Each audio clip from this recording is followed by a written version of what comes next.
My parents announced at my son's birthday dinner that his college fund would go to my sister's child. My mother smirked. Your failure of a son would just waste it anyway. My sister shrugged. Of course my child deserves 2 more. Then my husband chuckled. Funny. ITS already paid FR. My parents screamed. In a quiet neighborhood in Maplewood, Ohio, Carol Watson lived with her husband and son. The morning sunlight streamed through the window, gently illuminating the faces of the family sitting at the kitchen table. Jason, have you finished your homework? Carol asked her son while plating pancakes for breakfast. There was always warmth in her voice, and patience cultivated from her years working at the library shone through. 17-year-old Jason rubbed his sleepy eyes but still managed to smile, mostly. The math yesterday was difficult, but I managed to finish it somehow. Carol gently stroked her son's head. She had been working as a curator at the local Willow Creek Library for 10 years. Her job was to open doors to the world of books, and her family understood this best. Well done, Michael said, looking up from his newspaper. He worked as a programmer at an IT company and was known for his logical thinking and problem-solving abilities. It's just like programming. You solve one problem at a time. Their household appeared to be an ordinary suburban family, but they faced a complicated situation in their relationship with Carol's parents, Robert and Ellen. They were prominent figures in Maplewood and held influence in the local social circles. As Carol was preparing breakfast, the phone rang. The screen displayed the name, Brenda. It was Carol's sister. She answered with a sigh. Carol, April won first place in the math contest again. Her sister's excited voice echoed from the other end. Mom and Dad are so pleased. They said they're coming for dinner tonight. Carol smiled, but felt a small knot form inside. That's great. Congratulations. Please give my regards to April. 15-year-old April was Brenda's daughter, referred to as the family genius. She won prizes in math contests, always placed in the top ranks at science fairs, and received tremendous support from her grandparents. In contrast, Jason only maintained average grades in school, and was implicitly considered a failure by Carol's parents. After ending the call, Carol gazed out the window. The neighboring houses stood quietly in the morning light.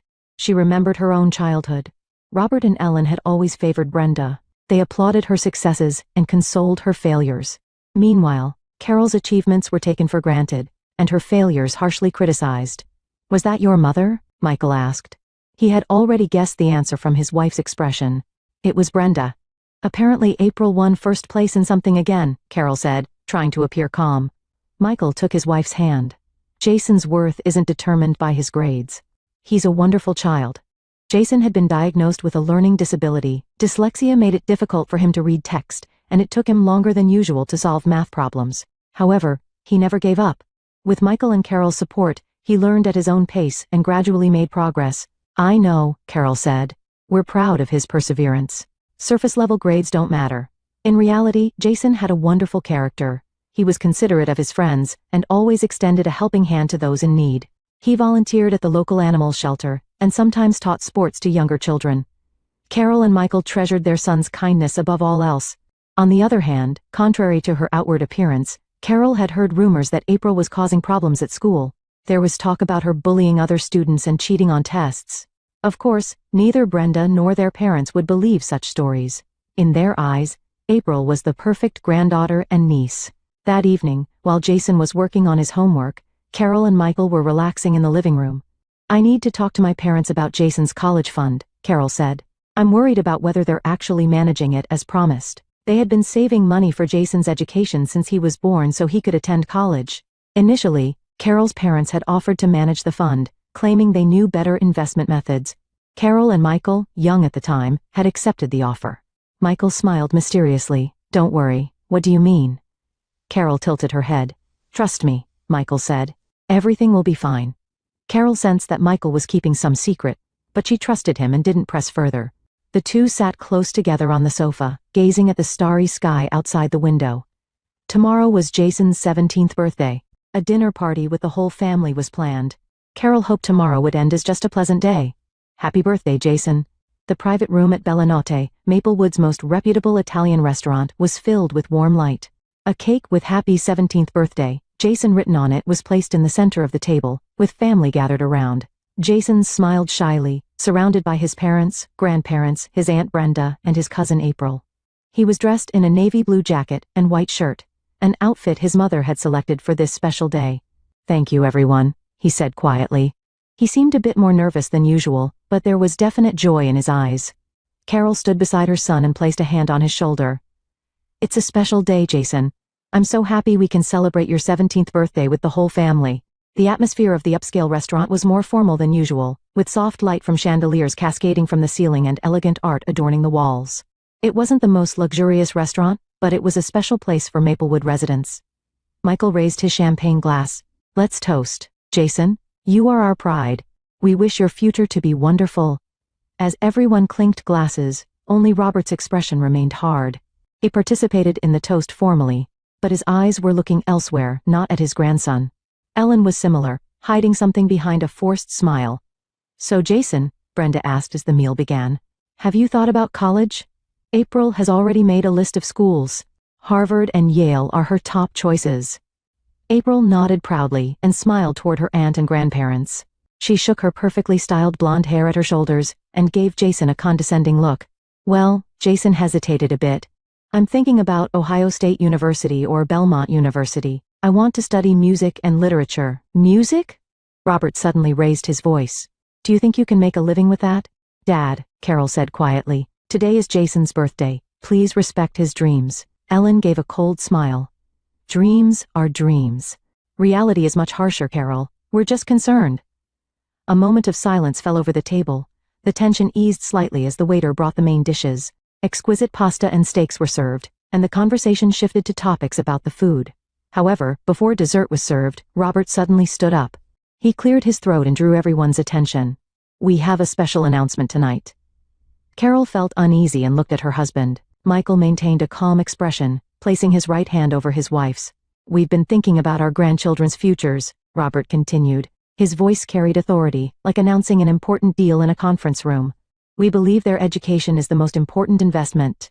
Ellen also stood up and joined her husband. Her face wore a satisfied expression. "That's right. We believe we should make the best decisions for the family's future." Carol felt her stomach tighten. She instinctively feared the sudden change in atmosphere. "Regarding Jason's college fund," Robert said gravely, "after careful consideration, we've decided to give those funds to April." The air in the room froze. The color drained from Jason's face, and Carol gasped. "What are you saying?" Carol stood up, her voice trembling. "That fund is for Jason. How could you take what we've been saving all these years and—" Ellen smiled maliciously and said, "Face reality. If your son fails, it would just be wasted. April can make better use of those funds." Brenda shrugged. There was a triumphant light in her eyes. "Of course, my child deserves it more. She has a brilliant future ahead." Jason sat in his chair with a hurt expression. His birthday had suddenly turned into an occasion where his worth was denied. Tears welled in his eyes. Carol trembled with anger. "What right do you have?" "That fund is what we at that moment." Michael, who had been quietly eating, suddenly began to chuckle. At first it was a small laugh, but it gradually grew louder. Everyone's eyes turned to him. "How funny," Michael said calmly. There was strange confidence in his voice. "It's already been paid for." "What?" Robert and Ellen exclaimed simultaneously. "What do you mean?" Brenda asked, looking confused. Michael wiped his mouth with a napkin and slowly stood up. He was usually a quiet man, but now he was the calmest person in the room. "It's simple," he said. "Jason's college fund is already in a safe place. There's nothing left in the account that you can access." "That's a lie!" Robert shouted. His face turned red with anger. "We manage it." "That account is empty," Michael said quietly. "Has been for years." Ellen collapsed into her chair. "That can't be. We. The elegant private room of the restaurant was suddenly filled with chaos. A waiter peeked in worriedly from the entrance but quickly retreated. Jason stared at his father with a surprised expression.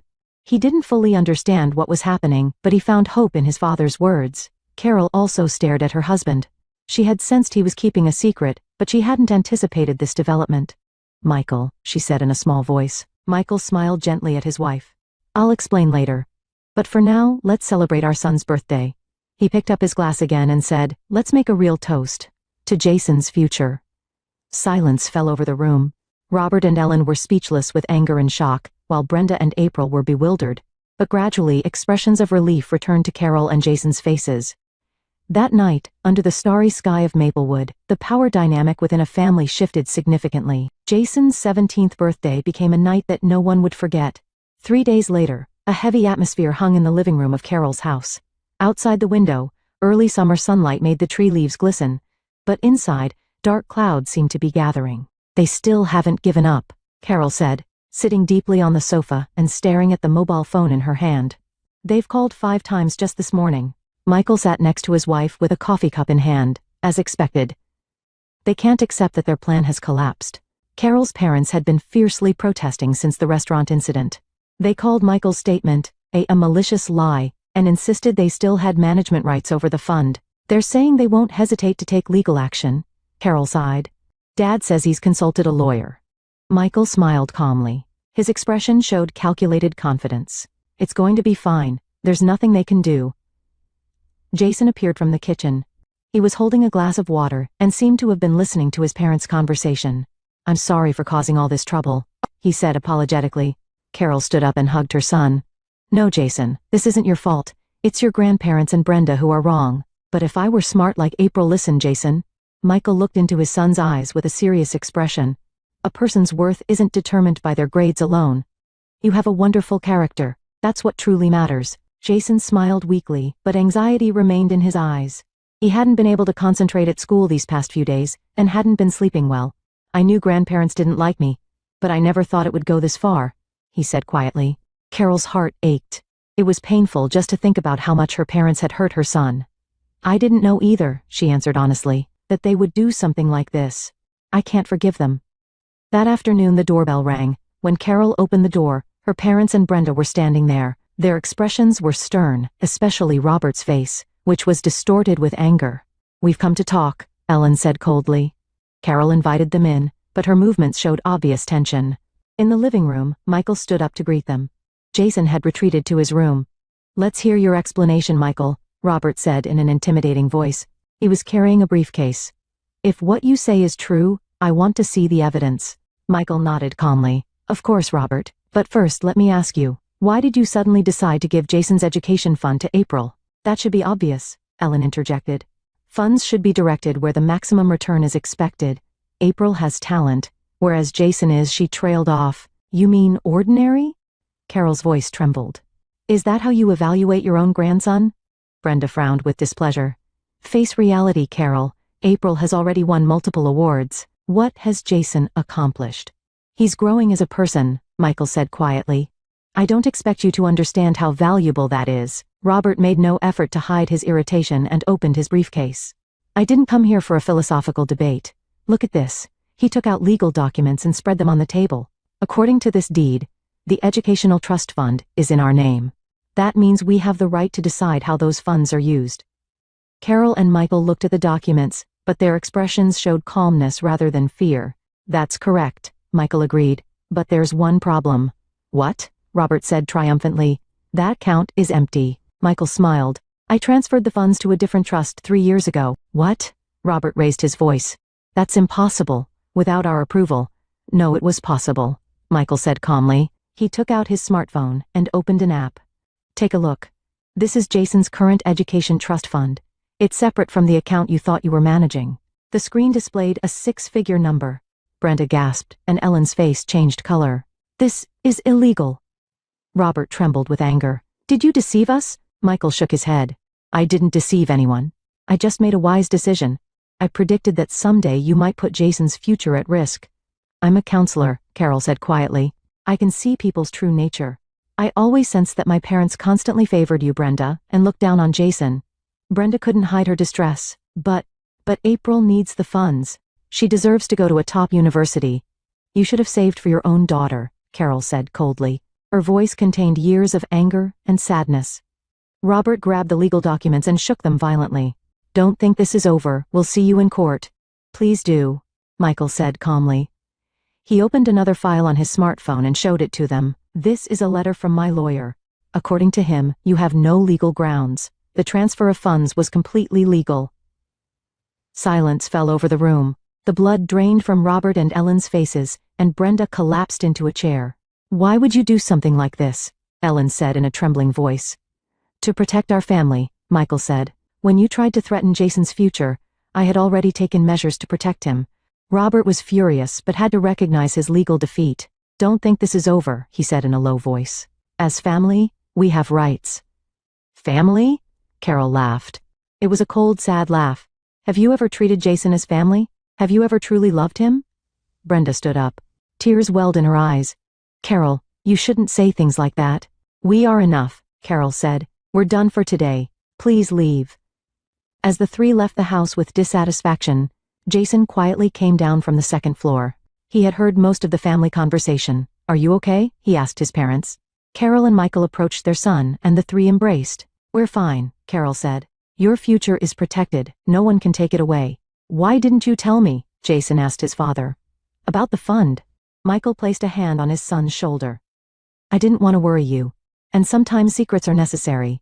That night, Carol's family felt more strongly connected than ever. The outside world was still harsh, and many obstacles still lay ahead of them, but they had trust and love for each other. That was a treasure more valuable than any education fund.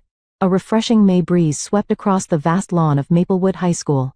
On graduation day, hundreds of chairs were neatly arranged in the schoolyard, and red and gold decorations adorned the building. Carol gripped her husband's hand tightly as she watched the graduates enter. Her heart was filled with pride. Jason's high school graduation. She had been looking forward to this day for a long time. Nervous? Michael asked his wife. Carol smiled. A little, but happy. They had intentionally not invited her parents or Brenda's family. Since that night, relationships had remained unrepaired. Occasionally, there were brief conversations over the phone, but there were no more family gatherings like before. It's starting. Carol leaned forward. The graduates, dressed in gowns and caps, entered to the traditional march. Carol immediately spotted Jason. He was in the middle of the line, walking and chatting with friends. He looked confident, different from the timid boy he once was. He's grown up. Tears welled in Carol's eyes. Following the principal's speech, the awards for academic excellence began. Carol and Michael didn't expect their son's name to be called. Jason was a student with average grades in school. However, they were surprised when the principal spoke these words. And now, for a special award. This award is given to a student who has demonstrated not just academic achievement, but creativity, perseverance, and excellent character. This year's Maplewood High School Spirit of Resilience Award goes to Jason Watson. Applause erupted from the audience. Carol and Michael looked at each other in amazement. Did you know? Carol asked her husband. Michael shook his head. Not at all, he kept it a secret. As Jason went up to the stage, the principal placed a hand on his shoulder and continued into the microphone. While facing learning disabilities, Jason has blossomed with his unique talents. His short story won first place in the state contest, and his musical compositions have been highly praised in the Young Composers program. Furthermore, his volunteer work at the animal shelter and support for children with dyslexia deserve commendation. Carol put her hand to her mouth, unable to hold back tears. She hadn't known that Jason had been quietly nurturing his talents. He had been hiding his achievements even from his family, fearing criticism. Jason received the trophy and gave a short speech. I am truly honored to receive this award. I thank my parents for supporting me. They never doubted my worth and allowed me to grow at my own pace. I also thank Ms. Jones for appreciating my work. I want to tell everyone that each person has different talents. It may take time to find them, but never give up. The venue was filled with warm applause. Carol and Michael stood up and waved to their son. Jason found them and returned a bright smile. After the ceremony, Jason rushed to his parents. He proudly held up his trophy. Surprised? He laughed. Carol hugged her son. Completely. Why didn't you tell us? I wanted it to be a surprise, Jason said, and he continued, a bit embarrassed. I thought I might fail. Michael gripped his son's shoulder. You're our pride, Jason. By the way, Jason said with a somewhat mysterious expression, about college, I actually have good news. He took an envelope from his bag. It had the logo of a famous music university printed on it. I received a scholarship from Berklee College of Music. A full ride. Carol and Michael exclaimed with joy at their son's success. They didn't know it, but Jason had secretly applied and impressed the judges with his musical compositions. His unique perspective was valued and recognized as a special talent. That's not all, Jason continued. I also received a partial scholarship for literature from another university, so I have options. Meanwhile, at Carol's parents' house, a different kind of conversation was taking place. I'm worried about April, Brenda said, sitting in her parents' living room with a tired expression. I got a call from her teacher. Apparently she was caught cheating on the final exam. Robert and Ellen looked shocked. That can't be. Ellen denied. She's an excellent child. The teacher has evidence. Brenda's shoulders drooped. This is the third time. She might be expelled. What? Robert raised his voice. Why didn't you say anything before? Brenda lowered her eyes. I didn't want to admit it. April was the family's pride. Her voice trailed off. Recently, she had begun to learn that many of her daughter's talents were false. Behind her excellent grades were dishonesty, and some of the awards were not based on ability but manipulation. Ellen sat deep in the sofa. "What about college?" "I don't know," Brenda answered honestly. "We don't have the funds either." She trailed off. Their plans had completely collapsed. That night, Carol's family was celebrating at a local high-end restaurant. Michael raised a champagne glass. "Jason, let's toast to your courage and perseverance, and to a wonderful future." The three clinked glasses with smiles. "Are you ready?" Carol asked her husband sitting under the Christmas tree in the living room. Outside the window, soft snow was falling quietly. 3 years had passed. Jason was in his second year at Berklee College of Music and had already begun to make a name for himself in small composition contests. His internship was also successful, and he had a job promised after graduation. "Yes, all set," Michael smiled. Some white was beginning to mix into his hair, but his eyes still shone with kindness. "Our son will be home soon." Jason was scheduled to return home from Boston for winter break. He was enjoying college life and reported new discoveries and successes each time he called his parents. Carol stood by the window, contemplating the changes over these 3 years as she gazed at the snow scene. The relationship with Brenda and April hadn't completely severed, but it had become distant. April couldn't go to university after all, and was working part-time at a local fast food restaurant while studying at a community college. Meanwhile, Carol's parents remained stubborn and refused to acknowledge their grandson's success. They were getting older and facing health issues, but they wouldn't abandon their pride. The doorbell rang and Carol came back to herself. Could that be Jason? She looked at the clock. It's too early. When she opened the door, an unexpected person stood there. It was her sister Brenda. She looked thinner than before, and her face showed signs of fatigue. "May I come in?" Brenda's voice was small, and her former arrogance was gone. Carol hesitated for a moment but invited her sister in. Michael also looked at Brenda with a surprised expression. "Where's April?" Carol asked. "At work," Brenda said. "She's changed to become more realistic." Sitting on the living room sofa, Brenda exhaled deeply. "I came to apologize, Carol." Carol was surprised by her sister's words. Brenda was never the type to apologize. "I was wrong back then," Brenda continued. "I became my parents' puppet and used my own daughter. It was unfair to both April and Jason." "Why now?" Carol asked cautiously. "I saw reality." Tears glistened in Brenda's eyes. "Watching April struggle, I realized my own mistakes. I hadn't truly supported her in a meaningful way." Silence fell over the room. Outside, snow continued to accumulate quietly. "And our parents?" Michael asked. Brenda shook her head. "They haven't changed. They still think they're right. But I won't be their yes woman anymore." Carol was torn by complex emotions. Anger, sadness, and compassion for her sister intermingled. "It will take time," Carol said quietly. "I know," Brenda nodded. "I won't rush, just I hope we can start over as sisters." Michael placed a hand on Carol's shoulder and quietly said, "People can change." At that moment the front door opened, and Jason came in carrying his luggage. "I'm home." His bright voice echoed throughout the house. He entered the living room and looked surprised to see Brenda. "And?" Brenda stood up awkwardly. "Jason, it's been a while. How's college life?" Jason hesitated for a moment but answered, "It's great." Questions lingered in his eyes, but he seemed to sense from the atmosphere that something had changed. That night, the four spent a quiet Christmas Eve together. The wounds of the past wouldn't heal immediately, but there was the possibility of a new beginning. The city lights covered in snow were visible from the window, and a quiet peace enveloped the house.